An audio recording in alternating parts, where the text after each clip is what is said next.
Bien-aimés dans le Seigneur, bonjour. Vous savez, Dieu fait toujours grâce. Et nous sommes là, présents, pour sa parole qui nous est issue, qui est un avertissement. Cet avertissement qui nous permettra de ne pas demeurer dans l'ignorance. Et vous savez, tout finira un jour. C'est le thème de cette 343e publication et le livre de Deutéronome chapitre 31, versets 1 à 12 et 1 Thessaloniciens chapitre 4, versets 13 à 18 sont là pour nous permettre de voir ce qu'il faut afin que nous puissions éviter cette ignorance qui peut nous conduire dans la déchéance. Alors, bien-aimés dans le Seigneur, dans l'explication de ce thème, tout finira un jour. Je vous dis oui, que tout passera un jour. Et seule la parole de Dieu restera. Cette parole qui nous recommande de veiller et de prier sans cesse. Pourquoi? À cause de ce qui se passera ce jour. Le monde avec ses convoitises finira un jour, sauf la parole de Dieu. Ce jour, le jour du Seigneur viendra comme un voleur. En ce jour, les cieux passeront avec fracas, les éléments embrasés, comme vous pouvez le constater dans le monde présentement, se dissoudront et la terre avec les œuvres qu'elle renferme sera consumée. De 2 Pierre chapitre 3 verset 10. La violence s'élève pour servir de verge à la méchanceté. Plus rien de leur foule bruyante, de leur multitude. On ne se lamente pas sur eux. Ézéchiel chapitre 7 verset 11. Ils périront, dit la parole, mais tu subsistes. Ils vieilliront tous comme un vêtement. Tu les fouleras comme un manteau et ils seront changés. Mais toi qui as le Seigneur Jésus-Christ, toi qui connais le roi des rois, le Seigneur des seigneurs, tu restes le même. Et tes années ne finiront point. Hébreux chapitre 1, verset 11 à 12. Ceux qui font la volonté de Dieu demeurent éternellement. 1 Jean chapitre 2, verset 17. Et il essuiera toute larme de leurs yeux, et la mort ne sera plus. Et il n'y aura plus de deuil, ni cri, ni douleur, car les premières choses ont disparu. Apocalypse chapitre 21, verset 4. La parole nous dit, bien-aimés dans le Seigneur, puis je vis un nouveau ciel et une nouvelle terre, car le premier ciel et la première terre avaient disparu, et la mer n'était plus. Apocalypse chapitre 21, verset 1. C'est justement ce que ce thème veut nous enseigner et nous allons vous faire vivre le cas de son serviteur fidèle Moïse avec le premier test et la conduite à tenir dans les deux tests. Voilà tout ce que je peux dire concernant l'explication de ce thème. Sachez que ces paroles sont des avertissements et nous devons en prendre garde. Veillez et priez donc. Donc voilà ce qui nous conduit dans les commentaires et sans plus tarder le livre de Deutéronome chapitre 34 verset 1 à 12. Nous pouvons vous donner ce qui suit. Moïse avait passé 40 ans chez le Pharaon 40 ans chez Jéthro, à l'école de Dieu. Enfin, dans le désert, conduisant Israël. Il avait eu au commencement la grande vision de buisson. Il avait ensuite, par la foi, tenu ferme, comme voyant celui qui est invisible. Hébreux chapitre 11, verset 27. D'un œil qui n'est pas affaibli, verset 7.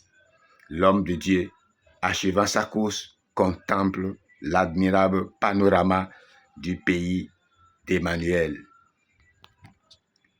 Bien-aimé dans le Seigneur, puis vient le moment où, selon ses propres paroles de Psaume 90, verset 3, sur l'ordre de Dieu, l'homme retourne à la poussière. L'Éternel honore son cher serviteur en s'occupant lui-même de sa sépulture. Verset 6. Moïse fait partie désormais des témoins de la foi qui attendent la gloire promise, tout en jouissant déjà de la présence de celui qui est sa parfaite récompense. Matthieu chapitre 17, verset 3. Quelle est la perte du pays en comparaison du moins de ce gain-là? À la fin de cette partie de la Bible constituée par les 5 livres de Moïse au Pentateuque, puisse chacun de nous avoir fait aussi un gain positif dans la connaissance du Seigneur. Moïse a écrit à mon sujet, dira Jésus aux Juifs, Jean chapitre 5, verset 46. N'est-ce pas en effet lui-même que nous avons découvert à travers tant d'ombres et de figures dans cette riche portion de la parole de Dieu? Bien-aimés, voilà ce que le premier texte, le second texte, premier Thessaloniciens chapitre 4, verset 13 à 18. Nous pouvons vous dire qu'il n'est pas nécessaire d'accomplir des œuvres extraordinaires pour servir le Dieu vivant et vrai.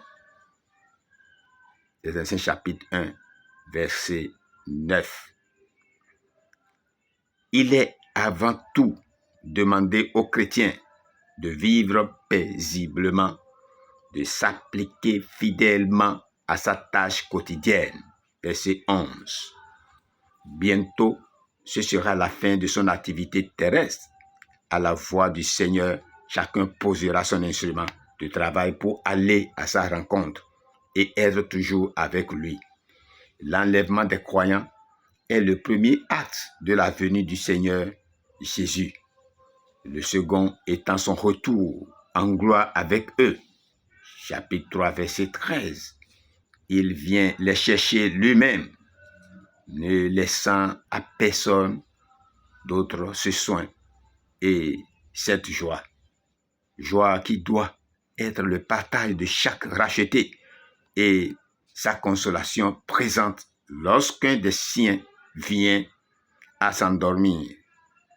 La mort étant vaincue, pas encore détruite, les morts en Christ sont simplement endormis. Verset 13, 14, 15.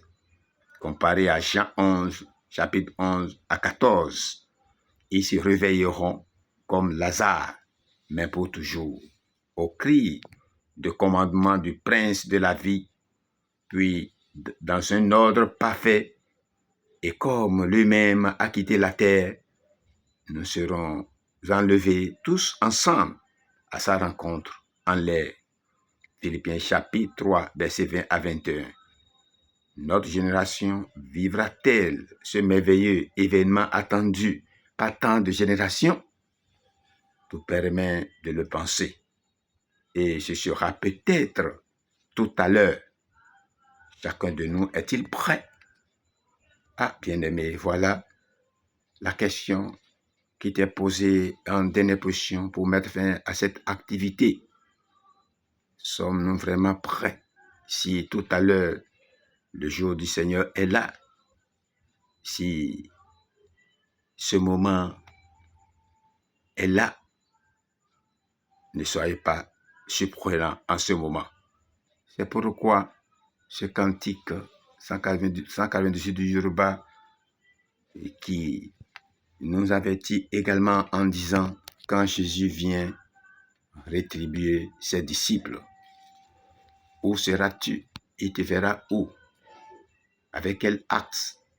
Avec quel comportement? » Puisse le Seigneur nous guider, nous orienter et puisse nous conduire avec son Esprit Saint puissant afin que nous puissions avoir part à ce moment magnifique, ce moment plus qu'agréable, je dirais. Et pour qu'il en soit ainsi, bien-aimés, vous qui me suivez, venez à Jésus-Christ, le seul chemin, la vie et la vérité. C'est vrai, j'en suis conscient, j'en sais quelque chose. Je le vis chaque jour que Dieu fait. C'est pourquoi je t'en parle. Ce n'est pas pour ton plaisir, ce n'est pas pour te voir, c'est pour te dire cette vérité qu'il te faut. La vérité vous affranchira dès que vous l'aurez. Et cette vérité, c'est Jésus-Christ. À ces mots, bien-aimés, je vous souhaite d'agréables moments en compagnie de la parole de Dieu. Et vous donne rendez-vous prochainement pour d'autres activités. Soyez bénis dans le nom de notre Seigneur Jésus-Christ. Amen. À bientôt. Votre humble serviteur, Mbo Tenakbo Ignace, des églises des chérubins et séraphins. Je vous dis à bientôt.